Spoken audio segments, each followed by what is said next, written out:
Hello and welcome again. My name is Dr. Zia. I welcome you in my lecture number 14.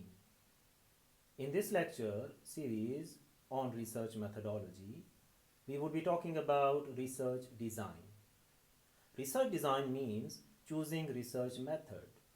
Each research method has its strength and weaknesses. The best study uses more than one method. Why? This is my question. Please pause my video and comment why the best research or best study uses best research use more than one method. All right, so here I would be discussing four important research design elements or aspects. Number one, experiments. Number two, survey research. Number three, field research. Number four, evaluation research. All right, so let's talk about experiments. All skills, either eating, walking, driving, etc., they are all learned through experimentation. Don't you agree? We need to be appropriate for hypothesis testing, for example, ways of reducing discrimination among women. We must be determining, or we must determine the cause so suitable for explanatory studies. And successful, if we are successful in the study, we need to check how we are successful with small groups or larger groups. Experiments involve three pairs of components, remember. Number one, independent and dependent variables, which include independent is the cause and dependent is the effect. Number two, pre-testing and post-testing, the measurement of the dependent variable among the subjects before they are exposed to the experiment. It's pre-testing, and after what we call post-testing. And finally, we call it validity problem. So in experimentation, we need to consider these aspects. In this type of research design, we conduct the experimentation, and that is very realistic oriented research design. All right.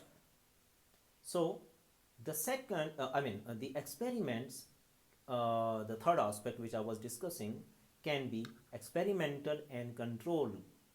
What I mean by experimental and control is that a group of subjects to whom an experiment or experimental stimulus is administered, that is called experimental, and no stimulus in administration, that is called control.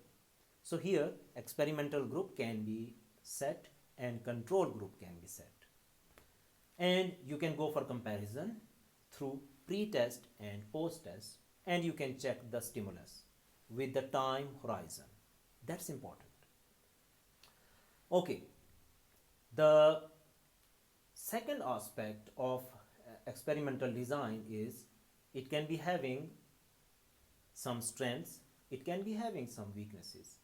What are the strengths of experiments? Experiments they have some strengths like isolation of the variable and its impact over time. It can be having the strengths like replication, but side by side experiments have the weaknesses. Like one of the weaknesses of experiments is artificiality. You are just making it happen. It's not happening in real world. All right. Okay, so now let's move to the other research design that's called surveys. Surveys, they can have this is very simple, they can have their strengths and weaknesses. The survey research is generally weak on validity and strong on what I say reliability. What are the strengths of survey research design? They are useful in studying the characteristics of large population. They are flexible in asking questions. You can standardize the questionnaires and many things. The weakness of survey research design is that it can seldom deal with the context of social life. Again, there can be artificiality in it. They can possess artificiality as well. Survey methods can be used and the data can be collected through survey, through telephone, through face-to-face, through mail, through computer, through postal panels, through postal surveys, etc., etc., etc. So many ways. Okay, the third research design is called field research. Field research explores the social processes over time. What does it mean? It means that it goes for deeper understanding of the issue, natural understanding, no artificial setting as in experiments and surveys. Field research can be applied to study campus activities, courtroom proceedings, labor negotiations, demonstrations. It can be having the flexibility and less expensiveness. It is not inappropriate for investigating statistical description of a large population, I tell you. But what can be the issue with field research? There can be some issues, including the issue of reliability. All right. So, the next research design which I am going to discuss is evaluation research. It is the fourth research design.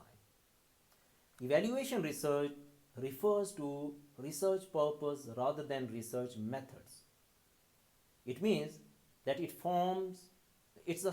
a form of what I call the applied research. And most of the applied research asks the question of how. Means give the logical process. It helps you understand for the purpose of social intervention, such policy aimed at solving a social problem. It can have the intent, or the intent can be need assessment studies, cost benefit studies, monitoring studies, program evaluation studies. It can be experimental or simulation oriented. So it entails logistic and ethical issues. That is one of the weaknesses of evaluation research. All right, the fifth one which I'm going to talk about, the fifth aspect which I'm going to talk about in this lecture is research design. For data collection, there are two types of data, as let me recall: primary data and secondary data. Primary data means data gathered from actual site of occurrence of events, means directly observing the people, event or objects by administrating questionnaire, individual, focus group or panel of respondents, interviews, etc., etc., etc. Whatever is good for you. There are some advantages of primary data.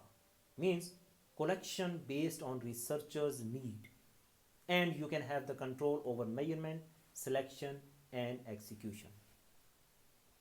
The secondary data already exists and do not have to be collected. That is called secondary data by researchers. For example, bulletins, government publications, previous research, library, websites, etc., etc. So the good thing is that little cost or time required, but it's not confined to immediate level or unit of analysis is it's not confined to that. So primary and secondary data can be used. There are two types of data collection. The secondary data, what I was mentioning, that it is not confined to immediate level or unit of analysis. That's important. So on the basis of this, today we covered various aspects of research design, including what I call the experiments, survey research, field research and evaluation, research. And finally, I also mentioned two types of data: primary data and secondary data, and their utility. My name is Dr. Zia. I thank you very much. See you in my next lecture.